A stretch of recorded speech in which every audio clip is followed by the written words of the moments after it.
Alhamdulillah, akhirnya kita memasuki bab paling terakhir last capture di kelas 11. Finally ya. Nah, oke, jadi di sini kita kembali ke masa kecil kita, pas di TK kita anak jungkat-jungkit. Nah, terus di sini misalnya kita mau pengen di sebelah kiri sama kanan kita sama. Nah, supaya seimbang tuh gimana caranya? Oh, berarti beratnya Nurul sama beratnya Budi tuh harus sama. Nah, misalnya lagi kalau misalnya kita disuruh sama ibu kita ke pasar. Biasanya kan bule-bulenya tuh pakai timbangan bebek atau timbangan meja. Nah, untuk supaya kilonya ini sama, kan nggak bisa dilihat dari angka. Nah, berarti di sini ada ditaruh beban dan bebannya itu supaya si kita tahu berapa kilonya itu sama, maka kan dikasih beban yang sama. Nah, kira-kira ada gambaran nggak kita belajar apa? Ya benar banget ya, kita belajar tentang kesetimbangan kimia. OMG, kegeser udah ini ya. Jadi dalam kesetimbangan kimia ini maksudnya apa? Jadi nanti direksinya itu ketika A tambah B menjadi C tambah D, laju maju dengan laju baliknya tuh sama. Makanya di sini panahnya udah dua arah. Kemudian gimana sih supaya reaksi kimia itu menjadi setimbang? Kita menggunakan asas Le Chatelier, yaitu bila suatu kesetimbangan diberikan aksi atau tindakan, sistem tersebut akan mengadakan reaksi atau cenderung mengurangi aksi tersebut. Nah, tindakannya yang dimaksud tuh misalnya kita memperbesar suhu, menurunkan konsentrasi, tekanannya dinaikkan atau ditambah air sekalipun. Ibaratnya kalau kita dijatin orang, terus apa yang harus kita lakukan? Ya udahlah, supaya nggak ngefek ke kita udah let it flow aja gitu. Nah, terus faktor pergeseran kesetimbangan itu ada yang pertama konsentrasi. Konsentrasi ini akan berubah jika salah satu reaktan atau produk diperbesar atau dikurangi. Kemudian kalau ditambah senyawa yang dapat berikatan itu bakalan mengurangi konsentrasinya dia. Kemudian yang ketiga bisa aja nanti ditambah air. Contohnya misalnya kita bikin sirup gitu ya kan, manis gitu, supaya supaya nggak manis lagi ditambah air, biasanya nanti konsentrasinya berkurang. Oke, tanda panah di atas tuh diperbesar, ke bawah itu diperkecil supaya kalian nggak bingung aja. Jadi di sini ya konsentrasi diperbesar di arah ke arah lawan, dikurangi ke dirinya sendiri, volume juga demikian.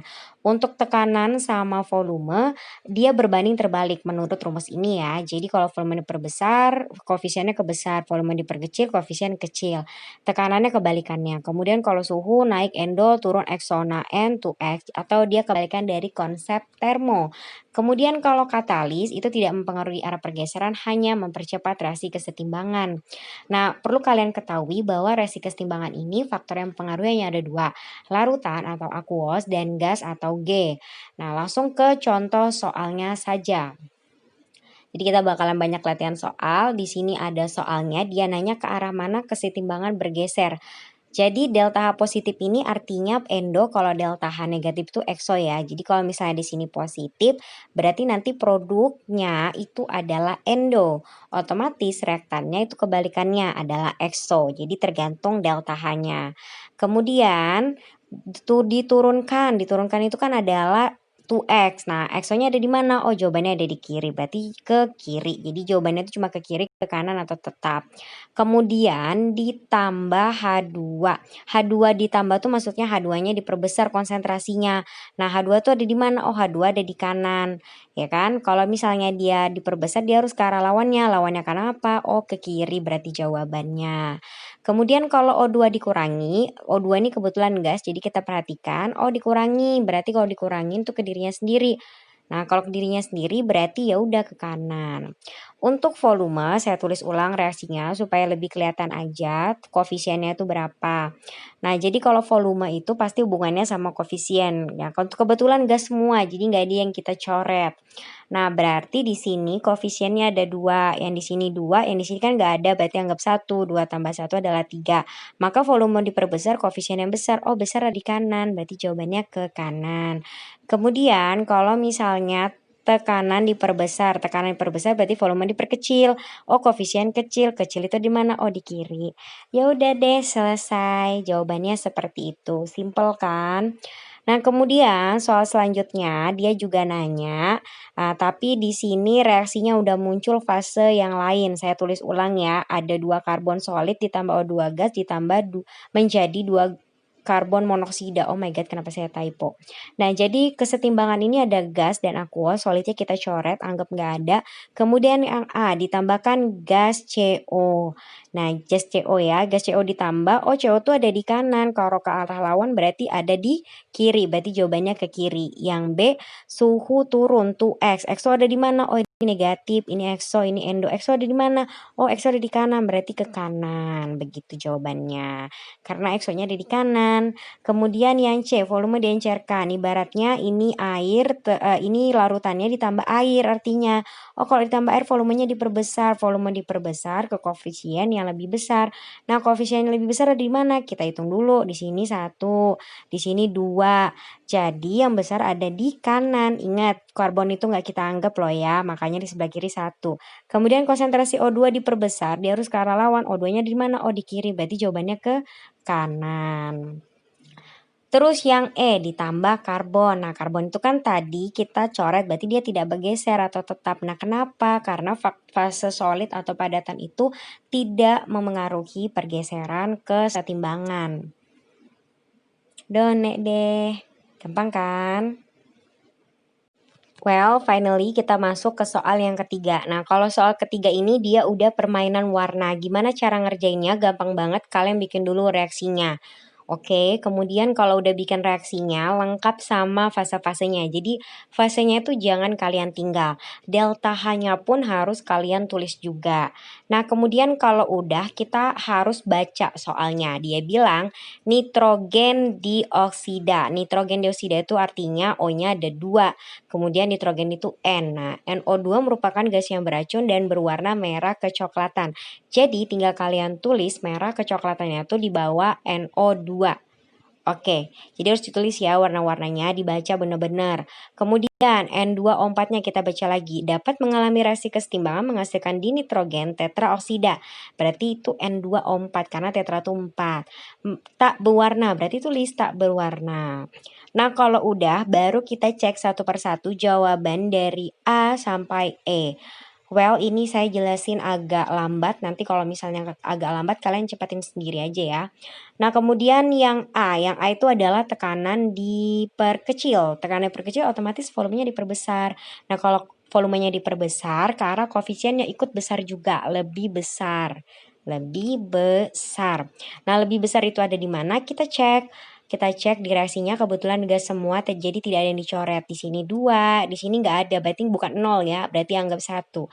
Yang besar ada di mana? Oh, yang besar ada di mana? Iya, kita cek dulu mana kiri mana kanan kalian, jangan sampai ketukar. Oh, yang lebih besar ada di kiri, berarti jawabannya ke kiri. Otomatis kalau jawabannya ke kiri, warnanya berarti bertambah coklat. Karena sebelah kiri itu warnanya merah kecoklatan.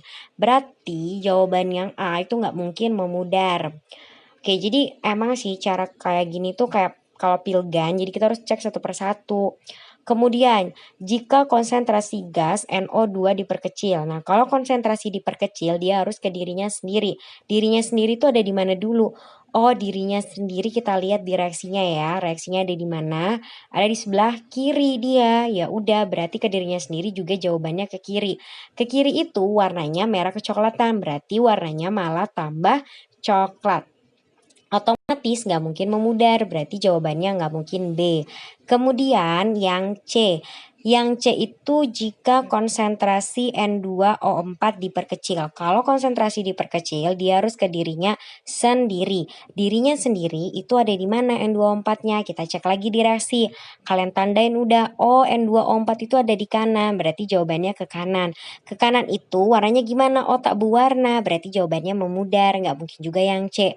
Oh my god, tinggal 2 jawaban lagi. Curiga jawabannya di E. Yaudah kita kerjain yang D pelan-pelan saja. Bertambah coklat jika volume diperkecil. Volume diperkecil ke koefisien yang ikut juga lebih kecil.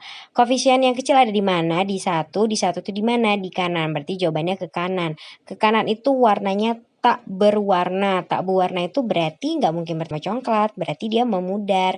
Nah, nggak mungkin juga yang D, otomatis jawabannya ya udah tinggal yang E.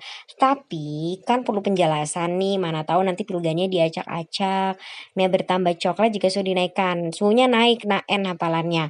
Endo, oh ini negatif, negatif itu exo, berarti lawannya di sini endo. Endo ada di mana? Oh, endo ada di kiri. Ya udah jawabannya ke kiri. Ke kiri warnanya merah kecoklatan. Berarti bertambah coklat. Nah, bener nggak jawaban yang E? Yap, bener banget ya jawabannya E. Oke, Done. Sekarang kita lanjut ke soal nomor 4. Oh my god, soal nomor 4 saya tuh saya letakkan di mana ya, guys? Nggak ada di sini, berarti ada di bawah. Tunggu ya. Oh iya, di situ.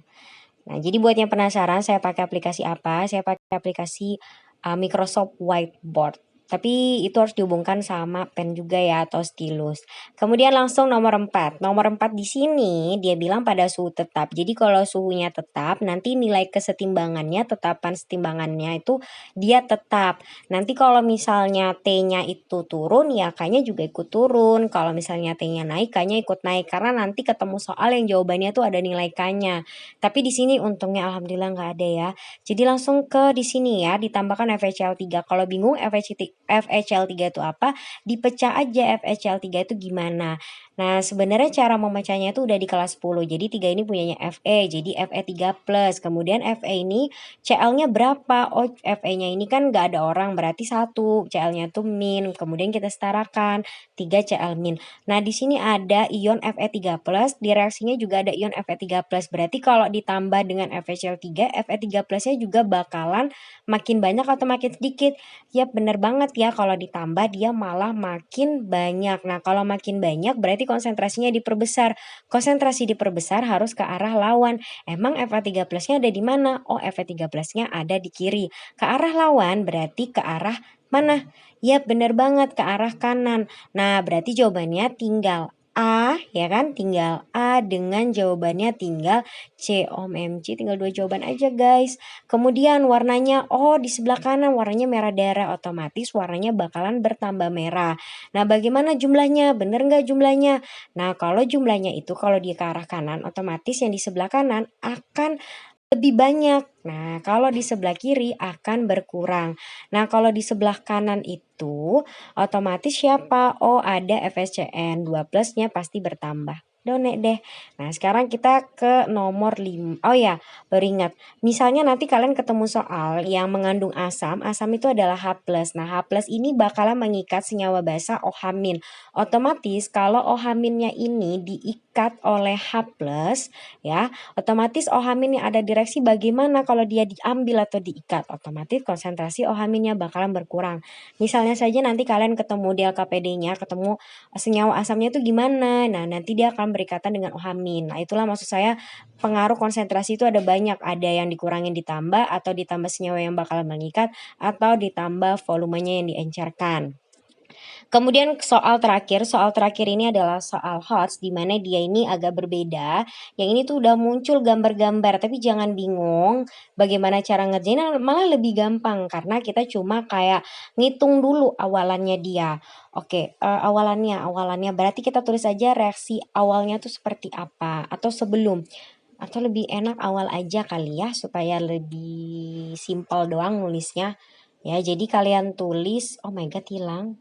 Yaudah ini awal ya. Awalnya tuh ada siapa aja. Jadi awalnya tuh kita cek reaksinya pertama ada N2.